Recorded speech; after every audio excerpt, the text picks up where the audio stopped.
slips down into second. Bowmore itching reverse on the outside, and coming on, that's King Pie right against the rail. That is a fearless mission, but it is Miss Grove in front, but still on the inside, and coming on once again, it is Unruly Mo. It's Miss Grove and Unruly Mo. Unruly Mo going on from Miss Grove, still there fighting Unruly Mo, keeping on from Miss Grove, still attending. It's Unruly Mo, Miss Grove. Unruly Mo keeping Miss Grove. Miss Grove not going away. Unruly Mo and Miss Grove coming back. Unruly Mo by baby a neck. Unruly At the 5/16th, and Cutout continues to bounce easy on the front end. Under the hand ride still. Jody's Fun now set loose and asked to close the gap. Miss Brayton now also set a light on the outside. It's Cutout though, getting cracks on that left-hand stick as Cutout races toward the furlong pole with a 3-length lead. It's held over Jody's Fun. Miss Brayton is a further 2 lengths back. Migniola on the rail, and Newspaper of Record running a private race at the back, but the favourite Cutout is in charge. Inside the final 16th, it is Cutout and Wesley Henry. Jody's Fun left back on the outside. Cutout will take it comfortably in the end, winning by maybe 3 or more. Jody's Fun Express on an afternoon stroll so far, about 6 or 7 lengths in front of Anonymous Racing in second. Another 3 before we come to Muso. Another 4 to the Soul Warrior. 5 lengths before we come to Bomb Night, and still racing at the back. Secret Mission there at the top of the lane. And Tigray Express says, "Cash me if you can." Tigray Express and Richard Bird, they're pulling away from the field. Running down into second, that's Anonymous, and that's all you can do as Tigray Express is turning it on. Coming to the half a furlong pole, a good-looking lead. Tigray Express.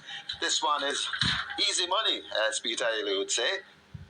Run to the windows and go cash your tickets. Tigray Express. Baby by 10. Nika Wolf and Buttercup who lead them. 2.5 to 3 lengths. Never now under the pump past the close-up. Fort Haldane will claim the route against the rail. In between them, that successful man, but Buttercup turns so home under a hand ride, and it's Buttercup out in front, getting touches of the stick now by Tanika Wolf. They run toward the furlong pole. Can they catch Buttercup? Successful man races near the rail, never in between horses, and Papidon let loose on the outside, but this Buttercup continues to fend them off. Inside the final 16th, it is Buttercup in the hands of Tanika Wolf. She's going to break her maiden, and she will have a winner in Jamaica for the first time. Buttercup, congratulations, Tanika Wolf. They win by maybe 6. Success. JJ Warrior on that lead, tracked all the while by the gifted one. Right there in turn, that's Musketoon. Then comes up Last Dance. General Chief is next, followed through by 6th Avenue. Just behind them, that's Heroin. They're at the top of the lane, and it is Musketoon now assume the lead from the gifted one, fading up back a bit on the inside. That is a JJ Warrior, but it is Musketoon in front. Here comes General Chief coming down the middle, but it's Musketoon still in front with a good-looking lead. The General Chief's fighting on, but it's Musketoon in front. General Chief begins to gather momentum. Musketoon hanging from General Chief, and General Chief points the right time. General Chief beats Musketoon. Then comes about to arrive at the 5/16th. Mac and Rome attempting to escape them. Here is Captain Sparrow now asked to sprout wings on the outside. Mac and Rome in the green turns for home. Captain Sparrow now coming with a burst on the outside. Mac and Rome being grabbed by Captain Sparrow. These two battle, and Captain Sparrow sticks the noseband in front. Mac and Rome looks to be fading. Titan Temper is over on the rail, and Brenda Boy will have to run on late, but it is Captain Sparrow in front, arriving at the 16th pole. Mac and Rome refusing to quit, but left back. Here is a Brenda Boy now charging on the outside. Captain Sparrow driven flat to the boards. Brenda Boy closing. Could be Captain Sparrow over Brenda Boy. is still in front and full of running. Generational coming on the rail. That's press conference out wide. It's Jordan Rain. Generational showing them a clean pair of heels, coming with a just up over a furlong. Generational still in front. Jordan Rains now gets rolling, coming to the furlong pole. It is press conference. It's press conference now coming on.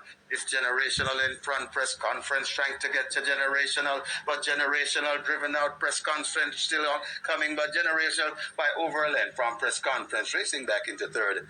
Out in front, it is a Bob the Builder striding out powerfully with a 3.5 length advantage. StarQuest continues the chase. Toward the outside, that's a Princess Chris. Roaring Kitty continues to be hidden in between horses as they turn for home. Bedison out wide, but it is Bob the Builder can they catch Bob the Builder in the hands of the veteran Shane Ellis? 3/16 to run.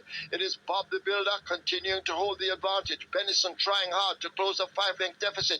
StarQuest running on the spot, but Bob the Builder under good ride continues to lead them a merry chase inside the final 16th. Here now is Benison now beginning to fly on the outside. Has Bob the Builder done enough to hold off Benison? Bob the Builder has. He wins it over Benison. Then Starker continues to lead up, pressed all the time by Geolithic. A half a length separates them. Ride All Day races up next. Gravano in a handy spot with the head cornerstone. Main Mistress is being driven along and asked to make up a 6-length deficit. Antarctica races next, 5 back to Perfect Brew and Rainsville. Midnight Galaxy on the outside. Immeasurable Joy in between horses. Further and beyond, nearer to the rail and Paw from above has not recovered as Ride All Day now snatches that lead and comes thundering up toward the final 3/16. It is Ride All Day and Ian Spence. He's looking for his second. Being chased by Mamma Mia. Gervana now let loose late. But can they catch Ride All Day? Leaving the furlong pole with what looks to be a commanding advantage inside the final 16. It is a Ride All Day coming away. Ian Spence will have his second. He wins the Big Man in Town trophy. They win by maybe 6 or more.